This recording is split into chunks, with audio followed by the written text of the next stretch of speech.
In this video, we are going to talk about Ford Mustang GT through the years. So before starting, please like this video and subscribe to this channel for future updates. The first generation Mustang.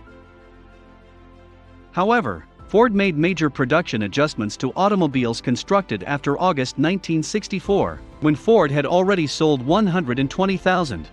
Early Mustangs are called 196,412s, whereas late 1965s are called late 1965s. The first Mustangs were convertibles and notchbacks, with the fastback arriving in late 1965. With so many options, consumers could customize their Mustang as anything from a daily driver to a weekend racer. Total sales for the 1965 model year were 681,000, nearly 7 times Ford's expectations. The initial engine selection was a 170 CID straight-six and a 289 SID V8 with up to 271 horsepower. The 260 was replaced by a 289 with a 2-barrel carburetor for late 65. Ford built the millionth Mustang on March 1, 1966, with just minor alterations. The Mustang grows. The Mustang changed a lot in 1967. The car gained length, width, and weight to accommodate a big block engine. The 390 CID, 6.4-liter, V8 produced 335 horsepower, besting the 289 CID. The 289s were replaced by a 302 CID, 4.9-liter V8. Ford offered a 335 horsepower, 440 lb-ft Cobra Jet V8 for drag racing. The 1969 Mustang was 3.8 inches longer and half an inch wider, with the same 108-inch wheelbase.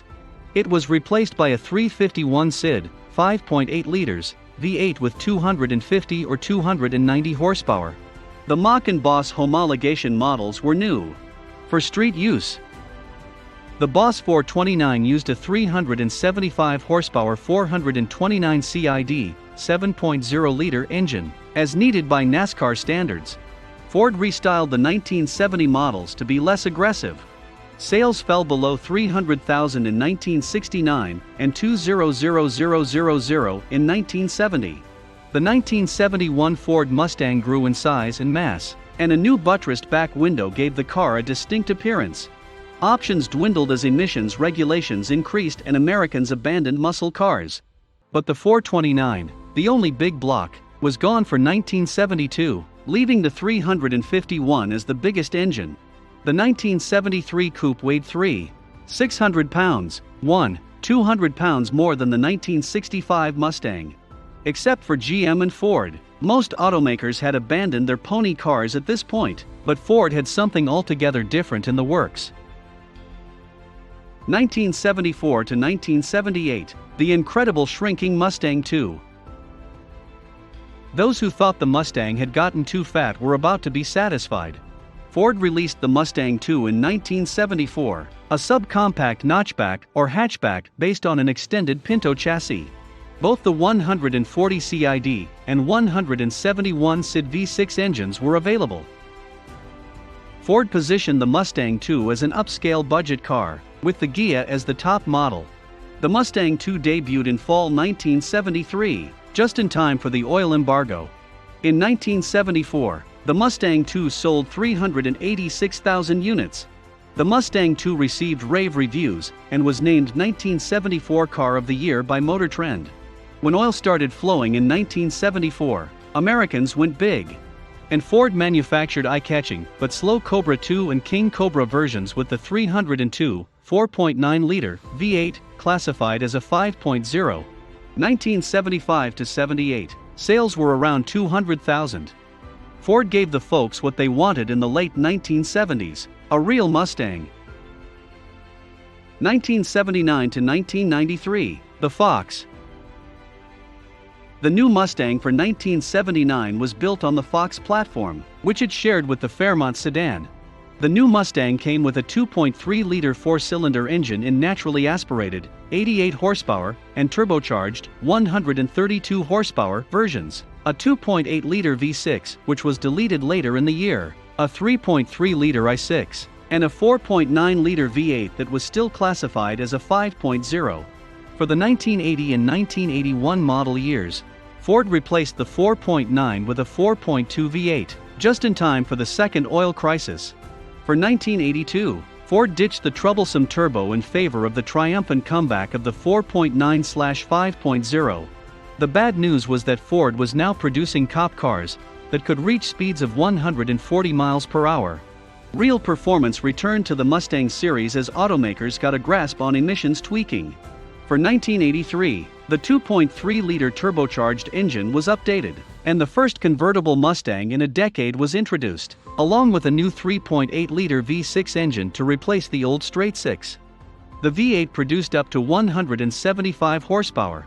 The limited-run Mustang SVO debuted in 1984, with a 175 horsepower 2.3T engine, later up to 205 horsepower, and a reworked suspension with Kone adjustable shocks. Mustang goes Aero. When 1987 arrived, it offered a striking facelift with flush headlamps and a redesigned interior, featuring Ford's Aero-themed appearance. The V6 engine was eliminated, leaving only two engines and two models: the Ford Mustang LX, with its lower body side skirts and louvered taillights, and the showy V8-powered Ford Mustang GT, with its lower body side skirts and louvered taillights. While most LX cars had a 2.3-liter engine with 88 horsepower, Ford produced a stealthy LX 5.0 that matched the V8's 225 horsepower, 205 horsepower after 1988, with the LX's benign looks.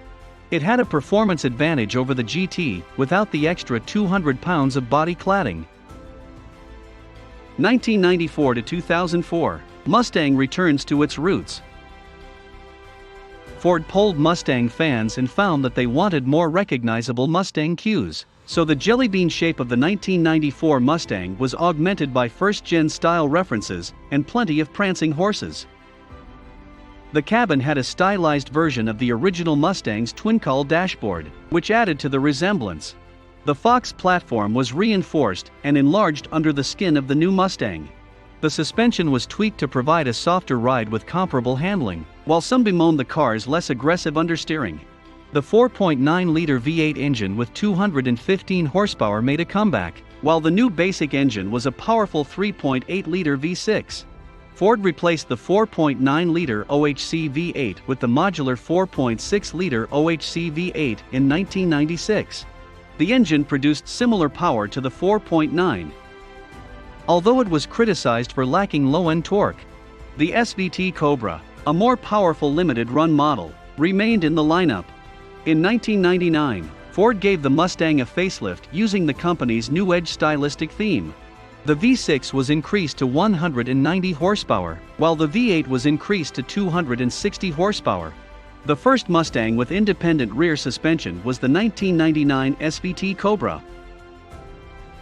2005 to 2014, Mustang goes retro. The 2005 Mustang came with a squared-off design that paid respect to the original Mustang. Ford had finally abandoned the 25-plus-year-old Fox chassis. However, the new Mustang kept the live rear axle to save money, a decision that the automotive press slammed. The 4.0-liter V6 in the standard V6 Mustang produced 210 horsepower, while the 4.6-liter V8 produced 300 horsepower. The response from customers was so positive that GM launched its own campaign to revive the Camaro, while Chrysler revived the Dodge Challenger. View all 41 images in 2010. The fifth-generation Mustang received a facelift, just in time for the arrival of the new Camaro.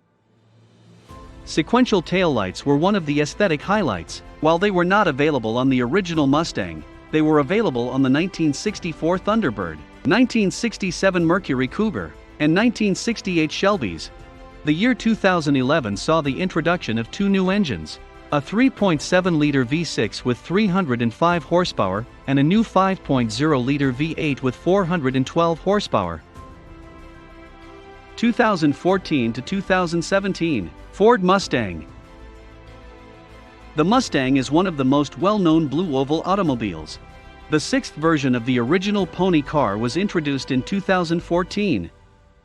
and it was the first Mustang to be sold globally. The Mustang's origins date back to the 1960s, when John Orris, a designer whose parents came from Transylvania, Romania, created the concept and won an internal design competition with his team. The first final model, designated as the 1964 12 models, rolled out of the plant in 1964. After that, it was all history. Mr. Orris died in 2012, but his design concept was carried over into the 2014 edition, which has a retro-style aspect. The original concept was to create a car that both the ladies and the men would adore. The car's design was highlighted by its tall hood, slanted cabin, and aggressive appearance. Car fans preferred the fastback form of the original Mustang. Only a convertible and a fastback coupe were available for the 2014 coupe. A tiny rear spoiler was added to the long, sloping roof. It was decided to keep and use the original ponytail. On the 1964 Mustang, the three angled lights were present on the DRL up front inside the headlights and on the rear taillights. The interior had a traditional feel to it, but with all of the current conveniences. When compared to the convertible, the coupe had more back legroom but reduced headroom for the passengers. All of Ford's new features, including the SYNC3 infotainment system, were incorporated in the Mustang. Ford Mustang Shelby GT 500 2019. Present. The all-new Shelby GT 500 is the most powerful production Shelby model ever made, and it's based on the latest generation Mustang. It also has the fastest acceleration and highest horsepower figures ever seen on a street-legal Ford Mustang with factory parts. The new Shelby GT 500 Mustang is equipped with the fastest shifting transmission ever available on a Mustang, and is designed to deliver supercar performance even higher than the basic Shelby GT 350 Mustang. The hand-built 5.2-liter aluminum alloy V8 engine behind that long sculpted hood is based on the Shelby GT 350's Voodoo engine, but the flat-plane crankshaft has been replaced with a more typical cross-plane design. A gigantic 2.65-liter Roots-type supercharger with an air-to-liquid intercooler is responsible for the 760 horsepower and 625 lb-ft of torque. For enhanced response and low-down torque, both the supercharger and the intercooler are neatly integrated into the V of the engine. A Tremec dual-clutch transmission with 7 forward speeds and a charge time of fewer than 100 milliseconds sends all of that power exclusively to the rear wheels. What do you think about our video? Let us know in the comment box below. Please like this video and subscribe to this channel for our future updates. Thank you.